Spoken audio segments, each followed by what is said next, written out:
ሰላም ሰላም የተወደዳችሁ ሆፕ አካዳሚ ቤተሰቦች በያላችሁበት ሰላማችሁ ብዝት ይበልልኝ። ሆፕ አካዳሚ ኦንላይን ትምህርት በመሆን ያገለግላል። ኦንላይን ትምህርትም በማስተማር ላይ እንገኛለን። የምናስተምራቸውም አማርኛ፣ እንግሊዝኛ፣ ሂሳብ እንዲሁም ሌሎች ተዛማጅ ያላቸውን ትምህርቶች እያስተማርን እንገኛለን። መማር ለምትፈልጉ በተለያየ ሶሻል ሚዲያ አማራጮች በመጠቀም በኢሞ፣ በቴሌግራም፣ በዋትሳፕ እንዲሁም እናንተ በምትጠቀሙበት ሶሻል ሚዲያ አማራጮች በመጠቀም መማር ለምትፈልጉ ቪዲዮ ላይ በምናስቀምጥላችሁ ስልክ ቁጥር ይደውሉ፣ ይማሩ። የምናስተምረውም ከሰኞ እስከ ዓርብ የፈለጉትን ትምህርት በፈለጉበት ሰዓት እያስተማረን እንገኛለን። እንግዲህ በዛሬ ትምህርታችን ወይም በዛሬ ቪዲዮአችን የአማርኛ ቃላቶችን ተጠቅመን እንዴት አድርገን ነው አማርኛ በእንግሊዝኛ መጻጻፍ የምንችለው ማንበብ የምንችለው ዘወትር የምንጠቀማቸው ቃላቶች ናቸው። ነገር ግን በቀላሉ መንገድ ለመጠያየቅና በጥያቄ መልኩ በጽሁፍ መልኩ ሲመጣልን እንዴት አድርገን ነው ማንበብና ምላሽ መስጠት የምንችለው የሚል ትምህርት ነው ዛሬ የምንማማረው። ለዚህ ቪዲዮ አዲስ ስለሆናችሁ ላይክ፣ ሼር፣ ሰብስክራይብ፣ ኮሜንት እያደረጋችሁ ቪዲዮ እስከ መጨረሻ ድረስ አብራችሁን በመከታተል አብራችሁን ቆዩ። እንግዲህ በዛሬው ትምህርታችን ወይም በዛሬው ቪዲዮአችን ዘወትር እንጠቀማቸዋለን ቃላቶችን የአማርኛ ቃላቶችን። ነገር ግን እንዴት አድርገን ነው አማርኛ ቃላቶችን ተጠቅመን በእንግሊዝኛ ቀይረን ማንበብ መጻፍ የምንችለው የሚለውን ትምህርት ነው ዛሬ የምንመማረው። በመጀመሪያ ደረጃ ያው በእንግሊዝኛ ለመጻፍ ምንድነው አምስቱን ቫውሎች አናባቢዎችንና የእንግሊዝኛ ሌተሮችን መለየት ብቻ ነው የሚጠበቅብን። ከዛ በቀላሉ መንገድ ቀይረን ለመጻፍና ለማንበብ ምንም የምንቸገርበት መንገድ አይኖርም ማለት ነው። መጀመሪያ ከዚህ ጋር ማሬ ማሬ እንዴት እንዴት ነሽ ነሽ ይላል። እንግዲህ ከዚህ ጋር ማሬ እንዴት ነሽ ይላል።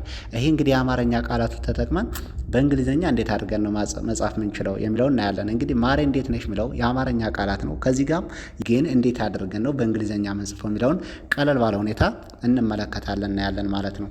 ከዚህ ጋር እንግዲህ ኤም ነች። ኤም ኤ አር ኤ እንግዲህ ቺ ኤም እንደ መቤተሰብ ነው የምትወከለው፣ እንደ መቤተሰብ ትወከላለች። ኤም ኤን ማ ብለን እናነባለን፣ ማ። አር ኤን ደግሞ ሬ ብለን እናነባለን። አር እንደ ረ ቤተሰብ ነው የምትወከለው። ከዚህ ጋር ኤና ኢ ቫውል ናቸው ማለት ነው። ስለዚህ አምስቱ ቫውል አናባቢ ይባላሉ። እነሱ ድምፅ የሚሰጡ አናባቢዎች ናቸው። ስለዚህ እዚህ ጋር ማሬ ብለን እናነባዋለን። ይሄን ማሬ። ከዚህ ጋር ኢን እንደ እ ነው የምናነባት። ኤን ደግሞ እንደ ነ ቤተሰብ ነው የምትወከለው። ያው ን ብለን እናነባለን። ከዚህ ጋር ዲ እንደ ደ ቤተሰብ ነው የምትነበብ። ዲኢን ዴ ብለን እናነባለን። ቲ ደግሞ እንደ ተ ቤተሰብ ትወከልና እንደ ት ነው የምናነባት። ከዚህ ጋር በአንድ ላይ እንዴት እንዴት። ኤን ኢን ደግሞ ከዚህ ጋር ነ ብለን እናነባለን። ኤስ ኤች ደግሞ እንደ ሸ ቤተሰብ ነው የሚነበበው፣ እንደ ሸ ቤተሰብ። ከዚህ ጋር ሺ ብለን እናነባለን። በአንድ ላይ ነሽ ነሽ። ጠቅለል ስናደርገው ማሬ እንዴት ነሽ፣ ማሬ እንዴት ነሽ ይላል። እንግዲህ የአማርኛ ቃላቱን ተጠቅመን እንዴት አድርገን ነው በእንግሊዝኛ በዚህ መልኩ ቀለል ባለ ሁኔታ መጻፍና ማንበብ። ከዚህ ጋር ደና ደና ነኝ፣ ደና ነኝ። ቀለል ባለ ሁኔታ ደና ነኝ ብለን ምላሽ መስጠት እንችላለን። ይህን ደና ነኝ የሚለውን ቃል እንዴት አድርገን ነው በእንግሊዝኛ ቀይረን ማንበብ የምንችለው? ከዚህ ጋር ዲኢን ደ ብለን እናነባለን። ዲኢን ማን ብለን እናነባለን? ደ ብለን እናነባለን። ኤንኤን ደግሞ ና ብለን እናነባለን። በአንድ ላይ ደና ደና። ኤንኤን ነ ብለን እናነባለን። ጂኤንን ደግሞ ኝ ብለን እናነባለን። በአንድ ላይ ደህና ነኝ ደህና ነኝ ብለን በዚህ መልኩ ቀለል ባለ ሁኔታ ምላሽ መስጠት ማንበብ መጻፍ እንችላለን ማለት ነው። ቀጣይ ደግሞ ውዴ እንዴት ነህ። ጠቅለል ስናደርገው ውዴ እንዴት ነህ ይላል። ውዴ እንዴት ነህ የሚለውን ቃል እንግዲህ ወስደን እንዴት አድርገን ነው አማርኛውን በእንግሊዝኛ መጻፍ ምንችለው? አሁን ይህን ቀለል ባለ ሁኔታ እንዴት አድርገን እናነባለን እንጽፋለን። ደብሊው ከዚህ ጋር ያው እንደ ወ ቤተሰብ ነው የምትወከለው፣ ያው እንደ ወ ቤተሰብ ነው የምትነበበው። ደብሊው ዩ ዲኤ ይላል። ደብሊው ዩን እዚህ ጋር ው ብለን ነው የምናነበው። ደብሊው ዩን ው ብለን እናነባለን። ዲኤን ደግሞ ዴ ብለን እናነባለን። በአንድ ላይ ውዴ ውዴ። ከዚህ ጋር ኤን እንደ እ ነው የምናነባት። ኤንን ደግሞ እንደ ን፣ ዲኤን ደግሞ ዴ ብለን እናነባለን። ቲን ደግሞ ት። በአንድ ላይ እንዴት እንዴት። ኤንኤን ነ ብለን እናነባለን። ኤች ከዚህ ጋር ያው እንደ ሀ ቤተሰብ ነው የምትወገረው፣ እንደ ሀ ነው የምትነበበው። ከዚህ ጋር ግን እንደ ህ ነው የምናነባት። በአንድ ላይ ነህ። ጠቅለል ስናደርገው ውዴ እንዴት ነህ ብለን በዚህ መልኩ ቀለል ባለ ሁኔታ መጻፍ ማንበብ እንችላለን። ስለዚህ ውዴ እንዴት ነህ፣ ውዴ እንዴት ነሽ ብሎ አንድ ሰው ቴክስት ቢያደርግልን ወይም ቢጠይቀን በጥያቄ መልኩ እኛ ቀለል ባለ ሁኔታ ምላሽ መስጠት እንችላለን። እዚህ ጋር አለሁ ውዴ ጠቅለል ስናደርገው አለሁ ውዴ አለሁ ውዴ ብለን መመለስ እንችላለን። ከዚህ ጋር አለሁ ውዴ የሚለው እንዴት አድርገን ነው በእንግሊዝ መጻፍ የምንችለው? ከዚህ ጋር ALEHU ይላል። ኤን ከዚህ ጋር እንደ አ ነው የምናነባት። ኤን እንደ አ ነው የምናነባት። ኤል ደግሞ እንደ ለ ቤተሰብ ነው የምትነበበው። ኤልኤን ለ ብለን እናነባለን። ኤችዩን ደግሞ ሁ በአንድ ላይ አለሁ አለሁ። ደብልዩን ደግሞ ው ብለን ነው የምናነባት። ዲኤን ደግሞ ዲኤን ዴ ብለን እናነባለን። በአንድ ላይ ውዴ። ጠቅለል ስናደርገው አለሁ ውዴ ብለን በዚህ መልኩ መጻፍና ማንበብ እንችላለን ቀለል ባለ ሁኔታ። ቀጣይ ከዚህ ጋር እንዴት እንዴት ነህ ፍቅር ይላል። ጠቅለል ስናደርገው እንዴት ነህ ፍቅር። አሁን እንዴት ነህ ፍቅር ይህን ቀለል ያለ ቃላት ተጠቅመን እንዴት ነው በእንግሊዝኛ መጻፍ የምንችለው? ይህን ቀለል ባለ ሁኔታ ከዚህ ጋር ኤን እንደ ማን ነው የምናነባት ብያለሁ? እንደ እ ነው የምናነባት። ኤንን ደግሞ እንደ ን፣ ዲኤን ደግሞ እንደ ዴ ነው የምናነባት። ቲን እንደ ት ትነበባለች። በአንድ ላይ እንዴት። ኤንኤ እንደ ማን ትነበባለች? እንደ ነ ትነበባለች። እንደ ነ። ኤችን ደግሞ እንደ ህ በአንድ ላይ ነህ። ኤፍ አይን ፍ ብለን ኤፍ እንደ ፍ ቤተሰብ ነው የምትነበበው። ት ብለን እናነባለን። ኬ ደግሞ ከዚህ ጋር እንደ ከና እንደ ቀ ቤተሰብ አንድ ትነበባለች። ኬ አይን እንደ ቅ፣ አርን ደግሞ እንደ ረ ቤተሰብ ትነበባለች። ከዚህ ጋር እንደ ርብ ነው የምናነባት። ፍቅር ጠቅላይ ስናደርገው እንዴት ነህ ፍቅር፣ እንዴት ነሽ። እዚህ ጋር ኤስን ጨምረን ነሽ ማድረግ እንችላለን። እንዴት ነሽ ፍቅር፣ እንዴት ነህ ፍቅር ብለን በዚህ መልኩ መጻፍና ማንበብ እንችላለን። አንድ ሰው እንዴት ነህ ፍቅር ብሎ ቴክስት ቢያደርግልን ወይም ቢጠይቀን እኛ ምላሽ ምንድን ነው መስጠት? በቀላሉ መንገድ ሰላም ነኝ። ጠቅለል ስናደርገው ሰላም ነኝ አንተ እንዴት ነህ? በዚህ መልኩ መጠያየቅና መጻፍ እንችላለን። አሁን ይህን ሰላም ነኝ የሚለውን ቃል እንዴት አድርገን ነው መጻፍ የምንችለው? ኤስኤን ሰ ብለን ነው የምናነብ። ኤስ እንደ ሰ ቤተሰብ ነው የምትነበበው። ኤስኤን እዚህ ጋር ሰ ብለን እናነባለን። ኤልኤ ናት እዚህ ጋር። ኤልኤን ላ ብለን ነው የምናነብ። ላ ኤምን ም ብለን እናነባለን። በአንድ ላይ ሰላም። ኤንኤን ደግሞ ነ፣ ጂኤንን ኝ ብለን እናነባለን። በአንድ ላይ ሰላም ነኝ ብለን በዚህ መልኩ ቀለል ባለ ሁኔታ ምላሽ መስጠትና መጻፍ እንችላለን ማለት ነው። ቀጣይ ደግሞ የት ነው ያለህ። ጠቅለል ስናደርገው የት ነው ያለህ። አንድ ሰው የት ነው ያለህ ብሎ ቴክስት ቢያደርግልን ወይም ቢጽፍልን ወይም ቢጠይቀን የት ነው ያለህ፣ የት ነው ያለኸው? ይህን ቀለል ባለ ሁኔታ ይህን ቃል ተጠቅመን እንዴት አድርገን ነው አማርኛውን በእንግሊዝኛ መጻፍ የምንችለው? ከዚህ ጋር ዋይ እንደ የቤተሰብ ነው የምትነበበው ማለት ነው። ዋይ ኢን የ ብለን እናነባለን። ቲን ደግሞ ከዚህ ጋር ት ብለን እናነባለን። በአንድ ላይ የት። ኤን ኢን ነ ብለን እናነባለን። ደብሊውን ው ብለን እናነባለን። በአንድ ላይ ነው። የት ነው። ዋይ ኤ ናት እዚህ ጋር። ዋይ ኤን ያ ብለን እናነባለን። ኤል ኢን ደግሞ ለ፣ ኤችን ህ በአንድ ላይ ያለህ። ጠቅለል ስናደርገው የት ነው ያለህ ይላል። እንግዲህ አንድ ሰው የት ነው ያለህ ብሎ ቢጠይቀን ወይ ቴክስት ቢያደርግልን ቀለል ባለ ሁኔታ በዚህ መልኩ ይህን እንዴት አድርገን ነው ምላሽ መስጠት የምንችለው ማንበብ የምንችለው? ያለንበትን ቦታ ቀለል ባለ ሁኔታ እንገልጻለን እንጽፋለን ማለት ነው። ቀጣይ እዚህ ጋር ነኝ።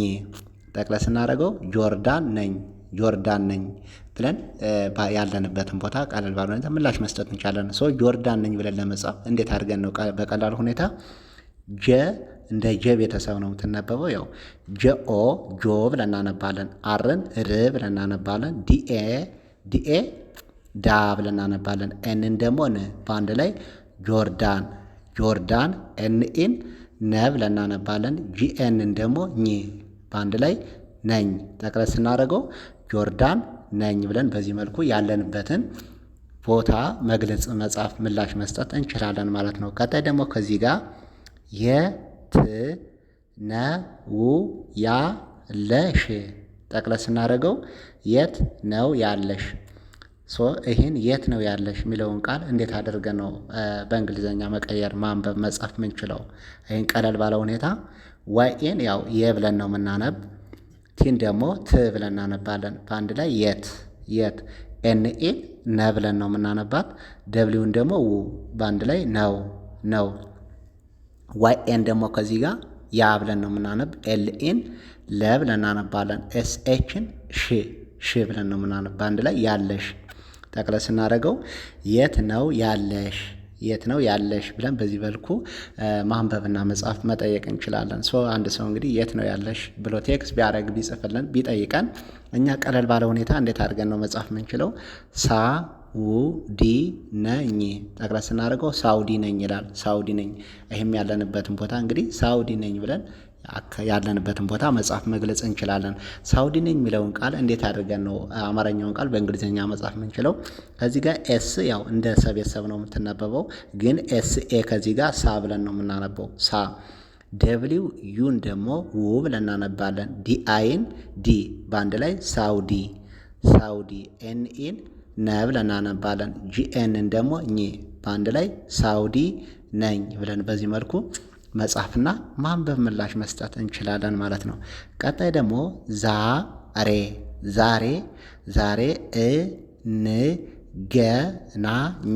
እንገናኝ። ጠቅለል ስናደርገው ዛሬ እንገናኝ ይላል። እንግዲህ ዛሬ እንገናኝ የሚለውን ቃል ተጠቅመን እንዴት ነው በእንግሊዝኛ መጻፍ የምንችለው? ይህን ቀለል ባለ ሁኔታ ዜድ እንደ ዘ ቤተሰብ ነው የምትነበበው ማለት ነው። ዜድ ኤ ዛ ብለን እናነባለን። አርኢን ደግሞ ሬ ዛሬ። ጠቅለል ስናደርገው ዛሬ። ኢን ከዚህ ጋር እንደ ነው የምናነባት። ኤንን ደግሞ እንደ ን። ጂኢ አሁን ጂ እንደ ገ ቤተሰብ ትነበባለች። ከዚህ ጋር ጂኢን ገ ብለን እናነባለን። ኤን ደግሞ ና። ጂኤንን ኝ በአንድ ላይ ን ገ ና ኝ። ጠቅለል ስናደርገው ዛሬ እንገናኝ። ይመችሃል። ዛሬ እንገናኝ። ጠቅለል አድርገን ይህን ስናነበው ወይም በዚህ መልኩ መጻፍ እንችላለን ማለት ነው። ይህን እንግዲህ ቀለል ባለ ሁኔታ ምላሽ ለመስጠት ስራ ከሆነ ስራ ነኝ፣ ቢዚ ከሆነ ቢዚ ነኝ። በቀላሉ መንገድ ቢዚ ነኝ ይላል። እንግዲህ ይህን ቢዚ ነኝ የሚለውን ቃል ተጠቅመን እንዴት አድርገን ነው መጻፍ የምንችለው? እንደ ቤተሰብ ነው እንደ በቤተሰብ ነው የምትናበበው ማለት ነው። ቢ አይን ቢ ብለን እናነባለን። ዜድ አይን ዚ በአንድ ላይ ቢዚ ኤንኢን ነ ጂኤንን ደግሞ እኚ በአንድ ላይ ቢዚ ነኝ ብለን በዚህ መልኩ መጻፍና ማንበብ እንችላለን ማለት ነው። ቀጣይ ደግሞ የት ነሽ ማር። ጠቅለል ስናደርገው የት ነሽ ማር የሚለውን ቃል ተጠቅመን እንዴት አድርገን ነው በእንግሊዝኛ መጻፍ ቀለል ባለ ሁኔታ የምንችለው? እዚህ ጋር ዋይ ኤን ብለን እናነባለን። ቲን ደግሞ ት በአንድ ላይ የት ኤንኢን ነ ብለን እናነባለን። ኤስኤችን ደግሞ ሽ በአንድ ላይ ነሽ። ጠቅለል ስናደርገው የት ነሽ። ኤምኤን ደግሞ ማ አርን ር በአንድ ላይ ማር። ጠቅለል ስናደርገው ይህን የት ነሽ ማር።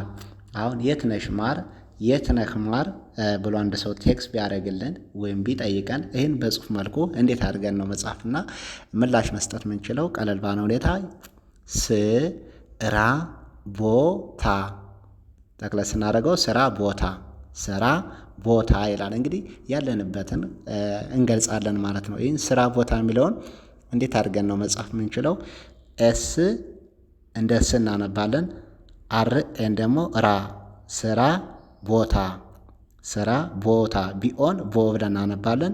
ቲኤን ደግሞ ታ ጠቅለል ስናደርገው ስራ ቦታ ብለን በዚህ መልኩ መጻፍና ማንበብ እንችላለን ማለት ነው። ቀጣይ ደግሞ ስራ ጥሩ ነው። በአንድ ላይ ስራ ጥሩ ነው የሚለውን ቃል ተጠቅመን እንዴት አድርገን ነው መጻፍ ማንበብ የምንችለው? ቀለል ባለ ሁኔታ ኤስ እንደ ሰ ቤተሰብ ነው የምትነበበው። ያው አርኤን ደግሞ እንደ ራ ቤተሰብ ነው የምናነባት። ራ በአንድ ላይ ስራ።